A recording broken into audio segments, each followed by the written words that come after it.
Good morning to all. हमारी जो classes चल रही हैं उस क्लासेस में हमारी जो प्रीवियस क्लास हुई थी उसमें हमने नाइट्रोजन फिक्सेशन के लिए रिस्पॉन्सिबल निफ जीन को डिस्कस किया था और हमने ये भी बात की थी कि निफ जीन में क्लोनिंग का प्रोसेस किस तरीके से होता है, किस तरीके से एक हाइब्रिड हम निफ जीन का प्लाज्मिड फॉर्मेट कर सकते हैं, उसका फॉर्मेशन हम किस तरीके से कर सकते हैं। तो इन टॉपिक्स पर हम पहले प्रीवियस वीडियोस में बात कर चुके हैं। इसके साथ ही निफ जीन के बाद में हमने 2 जीन और आपको बताए थे जो कि नाइट्रोजन फिक्सेशन की जो प्रोसेस है उस प्रोसेस के अंदर हेल्प करते हैं। तो वो जीन है, एक है नोड जीन और नोड जीन के साथ दूसरा है हब जीन। तो आज की क्लास में हम बात करेंगे नोड जीन और हब जीन के साथ, और उसके साथ ही नाइट्रोजन फिक्सेशन का प्रोसेस किस तरीके से होता है उसके बारे में भी बात करेंगे। तो देखते हैं नोड जीन। देखिए, नोड जीन का मतलब होता है ऐसा जीन जो कि नोड्यूल का फॉर्मेशन करता है, यानी जो भी ग्रंथिकाएं हैं उन ग्रंथिकाओं का निर्माण करने वाले जीन को हम क्या कहते हैं, नोड जीन। तो वो नोड जीन जो होगा वो नोड जीन इस तरीके के प्रोटीन कास्केड का फॉर्मेशन करता है जिसके कारण लेग्यूमिनोसी प्लांट्स की रूट में नोड्यूल बनता है। नोड्यूल बनता है। अब इसकी अगर पोजीशन बताएं तो नोड जीन जो है वो नोड जीन निफ जीन के पास में प्रेजेंट होता है, या हम ये भी कह सकते हैं कि निफ जीन की जो पोजीशन होती है वो भी नोड जीन के पास में ही होते हैं, मतलब ये बिल्कुल आसपास ही सिचुएटेड होते हैं। नोड्यूल फॉर्मिंग जीन होते हैं नोड जीन, और इनका मेन फंक्शन क्या है, नोड्यूल का फॉर्मेशन करना, ग्रंथिकाओं का निर्माण करना। साथ ही ये जो भी होस्ट प्लांट होता है, जो भी हमारा लेग्यूमिनोसी प्लांट्स है, उसकी कुछ एक्टिविटीज़ को भी कंट्रोल करते हैं जिसके कारण प्लांट में नोड्यूल का फॉर्मेशन जो होता है वो रेगुलेट होता है। तो नोड जीन जो है वो टोटली नोड्यूल फॉर्मेशन के लिए रिस्पॉन्सिबल होते हैं और साथ ही होस्ट प्लांट की एक्टिविटीज़ के लिए भी रिस्पॉन्सिबल होते हैं, उसे रेगुलेट करने के लिए भी रिस्पॉन्सिबल होते हैं।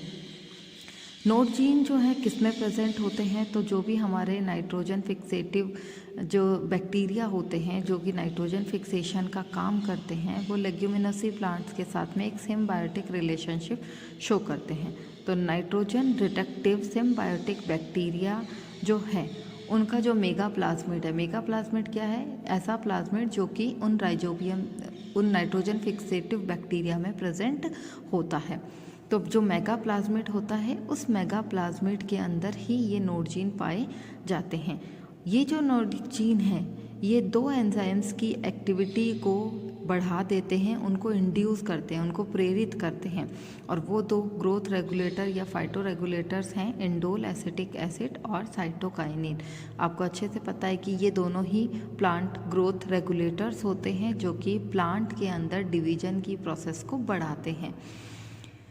ये जो नोड जीन है ये नोड्यूल के इन दोनों हार्मोन्स की एक्टिविटीज़ को बढ़ा देता है, जिसके कारण हार्मोन एक्टिविटी बढ़ने के कारण नोड्यूल का फॉर्मेशन भी इंड्यूस होता है और उस कारण से स्पीड से नोड्यूल बनता है। कुल मिलाकर के हम ये बात कर सकते हैं, ये कह सकते हैं कि नोड जीन जो है वो फाइटो रेगुलेटर्स की एक्टिविटीज़ को भी कंट्रोल करता है, जिसके कारण नोड्यूल का फॉर्मेशन भी बढ़ता चला जाता है।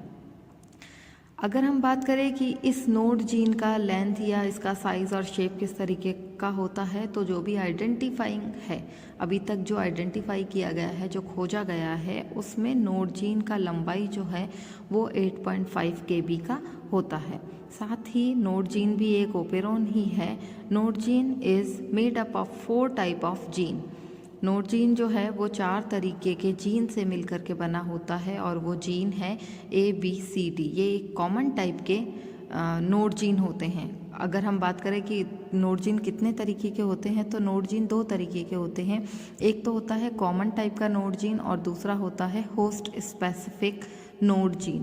तो जो कॉमन टाइप के नोड जीन होते हैं वो होते हैं ABCD, और जो होस्ट स्पेसिफिक नोड जीन होता है वो होता है PQH-EFL, यानी PQH-E-F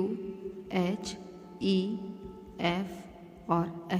ये हमारे होस्ट स्पेसिफिक नोड जीन होते हैं, and they were code 4 type of protein. Gene है तो अपने आप को एक्सप्रेस करने के लिए किस फॉर्म में एक्सप्रेशन देगा, प्रोटीन की फॉर्म में एक्सप्रेस होगा। तो ये जो है ये 4 टाइप की प्रोटीन को कोड करते हैं और वो प्रोटीन जो है वो है 196, 217, 402 एंड 211 अमीनो एसिड्स का रेजिड्यू। अमीनो एसिड्स के जो अवशेष हैं ये उस फॉर्म में उस प्रोटीन को कोड करते हैं। तो ये था हमारा नोड्यूल फॉर्मिंग जीन, जो कि नोड्यूल का फॉर्मेशन करते हैं और जो भी हमारा प्लांट है उस प्लांट की, होस्ट प्लांट की एक्टिविटीज़ को कंट्रोल करता है, उसे रेगुलेट करते हैं। इनके बाद में आता है हप जीन। हप जीन नाम से पता चल रहा है और यहाँ पर H फॉर हप और H फॉर हाइड्रोजन। तो ऐसे जीन जो कि हाइड्रोजन को एक्सेप्ट करते हैं, हाइड्रोजन ग्रहण करने वाले जीन जो होंगे वो हमारे कहलाते हैं हप जीन। अब हाइड्रोजन ग्रहण कहाँ से करेंगे, तो जो भी हमारी एनवायरमेंटल नाइट्रोजन होती है, जब इसमें रिडक्शन प्रोसेस होता है तो एक केमिकल चेंजेस होते हैं और एनवायरमेंटल नाइट्रोजन जो है वो अमोनिया में चेंज होती है।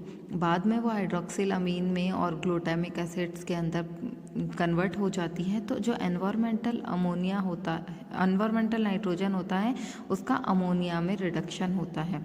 उस टाइमिंग पर कुछ हाइड्रोजन रिलीज़ होती है और यही रिलीजिंग जो हाइड्रोजन है, इस हाइड्रोजन को इनटेक करने वाले जीन जो है वो राइजोबियम के अंदर प्रेजेंट होते हैं और ये इस हाइड्रोजन को इनटेक करते हैं, एक्सेप्ट करते हैं और उसके साथ ही नोड्यूल का फॉर्मेशन करते हैं, नाइट्रोजन फिक्सेशन की प्रोसेस करते हैं। देखिए ये ज़रूरी क्यों है, क्योंकि अगर एनवायरमेंटल हाइड्रोजन अमोनिया में रिडक्शन हो रही है, रिडक्टेड हो रही है और उस प्रोसेस के लिए एक एंजाइम एक्टिविटी करता है जिसे हम कहते हैं नाइट्रोजिनेज एंजाइम।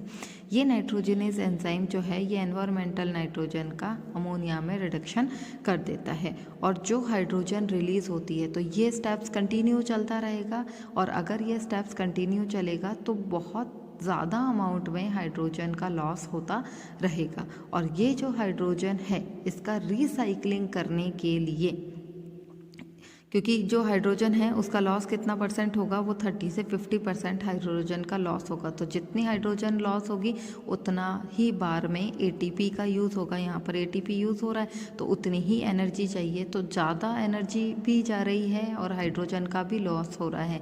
इसके कारण ये जो हाइड्रोजन यहाँ रिलीज़ हो रही है इसका रिसाइकलिंग किया जाता है और रिसाइकलिंग की प्रोसेस में ये हाइड्रोजन जो है ये नाइट्रोजनेस एंजाइम को ही प्रोवाइड करवा दी जाती है ताकि वो नाइट्रोजन फिक्सेशन की प्रोसेस में एक्सेस में एनर्जी लॉसेस को कंट्रोल कर सके। तो यहाँ पर ये जो हाइड्रोजन है इसका रिसाइकलिंग का प्रोसेस होता है और ये हाइड्रोजन जो है ये नाइट्रोजनेस एंजाइम को ही मिल जाता है। उसके थ्रू अगेन ये रिएक्शन जो है दोबारा से चलती रहती है और इससे एक्सेप्ट करने वाले, इसके रिसाइकलिंग प्रोसेस में हेल्प करने वाले जीन ही हमारे क्या कहलाते हैं, हप जीन कहलाते हैं। ये तो थी कि हप जीन और नोड जीन का क्या फंक्शन होता है और वो किस तरीके से वर्क करता है। नेक्स्ट है कि जो हम बात कर रहे हैं इतने टाइम से कि नाइट्रोजन फिक्सेशन का प्रोसेस, तो एक्चुअल में नाइट्रोजन फिक्सेशन होता कैसे है। तो ये एक सिस्टमेटिक फॉर्म हम ये कह सकते हैं कि किस तरीके से एक बैक्टीरिया, राइजोबियम बैक्टीरिया जो है वो सॉइल से प्लांट के कांटेक्ट में आता है और नोड्यूल का फॉर्मेशन कर लेता है। नाइट्रोजन फिक्सेशन ज़्यादातर लेग्यूमिनोसी प्लांट्स के अंदर देखा गया है और हम जेनेटिक इंजीनियरिंग में नाइट्रोजन फिक्सेशन की प्रोसेस को इसलिए पढ़ रहे हैं, इसलिए यूज़ भी करना चाह रहे हैं क्योंकि हम चाहते हैं कि सिर्फ नाइट्रोजन फिक्सेशन का प्रोसेस जो है वो लेग्यूमिनोसी प्लांट्स में ना हो, उसके अलावा जो एलेग्यूमिनोसी प्लांट्स हैं उसमें भी नाइट्रोजन फिक्सेशन का प्रोसेस हो, जिसके कारण हमने निफ जीन का क्लोनिंग आपको पहले बताया हुआ है। तो जो लेग्यूमिनोसी प्लांट्स हैं जैसे बीन्स है, पीस है, इनमें राइजोबियम पाया जाता है। राइजोबियम प्रेजेंट होता है जो कि नाइट्रोजन फिक्सेशन में हेल्प करता है। साथ ही ब्रेडीराइजोबियम और एजोराइजोबियम ये भी हमारे सॉइल बॉर्न बैक्टीरिया ही होते हैं जो कि नाइट्रोजन फिक्सेशन में हेल्प करते हैं। ये सॉइल बॉर्न है, इसका मतलब ये सॉइल में ही प्रेजेंट होते हैं और एक ग्राम नेगेटिव टाइप के बैक्टीरिया होते हैं। आपको अच्छे से पता है कि ग्राम नेगेटिव टाइप के बैक्टीरिया कौन से होते हैं। तो नाइट्रोजन फिक्सेशन की जो प्रोसेस होती है वो ग्राम नेगेटिव टाइप के बैक्टीरिया करते हैं, और ये प्रोसेस जो है ये हमारा है रूट पार्ट, और ये रूट पार्ट के साथ में ये हमारी है लेटरल रूट। यानी हम कुल मिलाकर के बात कर सकते हैं कि ये जो रूट पार्ट है, जिस रूट पार्ट पर रूट हेयर प्रेजेंट है, इन रूट हेयर, जब ये रूट हेयर्स और रूट जो है वो सॉइल के कांटेक्ट में आता है, तो सॉइल के कांटेक्ट में आने पर सॉइल पार्टिकल्स के कारण ये थोड़ा सा एपिडर्मल टिश्यू इसका रप्चर हो जाता है। तो जो एपिडर्मल टिश्यू रप्चर हो रहा है, जिस जगह से रप्चर हो रहा है, वहाँ से लैक्टिन्स का सिक्रीशन होता है। लैक्टिन सिक्रीट्स होगा, और वो लैक्टिन्स किस फॉर्म में होगा? फ्लेविनॉइड्स और आइसोफ्लेविनॉइड्स की फॉर्म में होता है। तो जैसे ही सॉइल पार्टिकल्स के कांटेक्ट में रूट आती है, जिस पर रूट हेयर ऑलरेडी प्रेजेंट हैं, ये एपिडर्मल टिश्यू के डैमेज होने के कारण लैक्टिन का सिक्रीशन करता है, और ये लैक्टिन जो है वो फ्लेविनॉइड्स और आइसोफ्लेविनॉइड्स के फॉर्म में बाहर सिक्रीट होती है। इनके यहाँ सिक्रीशन होने के कारण सॉइल में ऑलरेडी प्रेजेंट जो राइजोबियम होता है, जो कि एक सिंगल फ्लैजिलेटेड स्ट्रक्चर है बैक्टीरिया की, सिंगल फ्लैजिला, ये एक कीमोटैक्टिक मूवमेंट शो करता है। जैसे इनका सिक्रीशन होगा तो ये मूव करेगा यहाँ पर जहाँ से सिक्रीशन हो रहा है।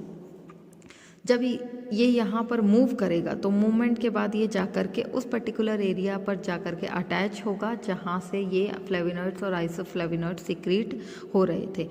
जैसे ही ये अटैच होता है, अटैचमेंट के बाद, क्योंकि ऐसा तो नहीं है कि परमानेंट अटैचमेंट हो जाए, परमानेंट अटैच नहीं होता है, ये जैसे ही वहाँ सिक्रीशन के बाद जाकर के अटैच होता है, ये अटैचमेंट के टाइम पर एक प्रोटीन का सिंथेसिस करता है, एक प्रोटीन का सिक्रीशन करता है, और वो जो प्रोटीन होते हैं उसे हम कहते हैं राइकेडेसिन। राइकेडेसिन जो है वो एक तरीके की कैल्शियम प्रोटीन है, कैल्शियम बाइंडिंग प्रोटीन है, कैल्शियम बाइंडिंग प्रोटीन। तो इस कैल्शियम बाइंडिंग प्रोटीन के सिक्रीशन से ये राइजोबियम इस प्लांट सेल के साथ में अटैच हो जाता है। तो हम ये भी कह सकते हैं कि ये राइकेडेसिन जो है ये एक इस तरीके की बाइंडिंग प्रोटीन है जो कि बैक्टीरियल सेल यानी राइजोबियम और प्लांट सेल को आपस में अटैच करने में हेल्प करती है, उनके अटैचमेंट में हेल्प करती है। तो जब बैक्टीरिया प्लांट सेल से अटैच हो जाता है, इसके साथ ही ये जो फ्लेविनॉइड्स और आइसोफ्लेविनॉइड्स हैं ये एक जीन के ट्रांसक्रिप्शन को बढ़ाते हैं, उसको मोटिवेट करते हैं। ये जीन है हमारा नोड डी जी। तो नोड डी जीन जो है ये इसके ट्रांसक्रिप्शन को क्या करेंगे? मोटिवेट करेंगे, उसको प्रमोट करते हैं, और इसके प्रमोशन के कारण ये जो नोड डी होता है ये कन्वर्ट हो जाता है कैपिटल NOD और डी प्रोटीन में। इसका मतलब है इसने फ्लेविनॉइड्स ने क्या किया, जब अटैचमेंट हुआ है, अटैचमेंट के बाद इस फ्लेविनॉइड्स ने नोड डी के ट्रांसक्रिप्शन को प्रमोट किया, और उसके ट्रांसक्रिप्शन के कारण, जीन के ट्रांसक्रिप्शन के कारण जो प्रोटीन फॉर्मेशन हुआ है, ये प्रोटीन क्या करती है? नोड डी में ये यहाँ पर एक्सप्रेस होती है, और इसके साथ ही ये दूसरे नोड डी जीन को एक्टिवेट करने का काम करती है। तो देखिए ये यहाँ पर इसने क्या किया है, नोड डी का ट्रांसक्रिप्शन स्टार्ट हुआ है, और ये ट्रांसक्रिप्शन स्टार्ट होने के बाद में इसने नोड डी प्रोटीन का फॉर्मेशन कर दिया है। तो ये जो नोड डी प्रोटीन है ये क्या करती है? नेक्स्ट नोड जीन को एक्टिवेट करने का काम करती है, नोड जीन एक्टिवेशन, उसके लिए ये रिस्पॉन्सिबल होती है। तो ये नोड जीन का एक्टिवेशन करती है। तो हम ये कह सकते हैं कि एक्चुअल में ये जो नोड डी जीन है ये एक तरीके का रेगुलेटरी नोड जीन है जो कि प्रोटीन के सिंथेसिस के लिए और ट्रांसक्रिप्शन की प्रोसेस को प्रमोट करने के लिए रिस्पॉन्सिबल होता है। नोड जीन, जो ये नोड जीन होते हैं वो बेसिकली 2 टाइप्स के होते हैं। ये मैंने आपको पहले बता दिया है कि नोड जीन जो होते हैं वो बेसिकली 2 टाइप्स के होते हैं। एक होता है कॉमन नोड जीन और दूसरा होता है होस्ट स्पेसिफिक नोड जीन। जो कॉमन नोड जीन होते हैं वो 4 टाइप्स के होते हैं, A, B, C और D, जो अभी हमने अभी लेक्चर में अभी देखे थे। उसके साथ ही होस्ट स्पेसिफिक नोड जीन जो होते हैं वो होते हैं node P, Q, H, E, F, L, E, F और L। ये हमारे नोड जीन ही हैं। इसके बाद ही जैसे ही ये सारा ट्रांसक्रिप्शन का प्रोसेस हो जाता है, प्रोटीन का सिंथेसिस हो जाता है, तो प्रोटीन के सिंथेसिस होने के बाद में ये जो नोड जीन है इसे हम कहेंगे नोड फैक्टर। ये नोड फैक्टर क्या करता है कि ये हमारा नीचे की तरफ, नीचे वाले पार्ट पर यहाँ आकर के राइजोबियम अटैच हो जाता है, मतलब ये मूव कर जाता है यहाँ पर, और अटैच होने के बाद में नीचे वाले पार्ट से अंदर की तरफ एंटर कर जाता है और मेन वेस्कुलर सिस्टम तक पहुंच जाता है। वेस्कुलर सिस्टम तक पहुंचने के बाद में ये अपने जो नोड्यूल फॉर्मेशन की एक्टिविटी है उसको यहाँ पर प्रमोट करता है, उसको आगे बढ़ाता है, और बढ़ाने के साथ ही ये कर्लिंग करना स्टार्ट कर देता है, तो जिसके कारण ये जो रूट पार्ट है ये कर्ल हो जाता है और यहाँ पर नोड का फॉर्मेशन हो जाता है। इस पर्टिकुलर एरिया के अंदर नोड का फॉर्मेशन हो जाता है। तो ये पूरी तरीके से इन्फेक्शन को स्प्रेड कर देता है, उसको बढ़ा देता है, और बढ़ाने के बाद ये बैक्टीरिया जो प्लांट सेल है, जो होस्ट सेल है, उसके कॉर्टिकल सेल तक पहुंच जाता है, उसके कॉर्टेक्स रीजन तक पहुंच जाता है, और उसके साथ ही उस कॉर्टेक्स के थ्रू ये नाइट्रोजन फिक्सेशन की प्रोसेस को आगे कंटिन्यू करता रहता है। तो ये था हमारा नाइट्रोजन फिक्सेशन का प्रोसेस राइजोबियम की हेल्प से। आज की क्लास के लिए इतना ही। नेक्स्ट टॉपिक को हम कल की क्लास में डिस्कस करेंगे। Thank you.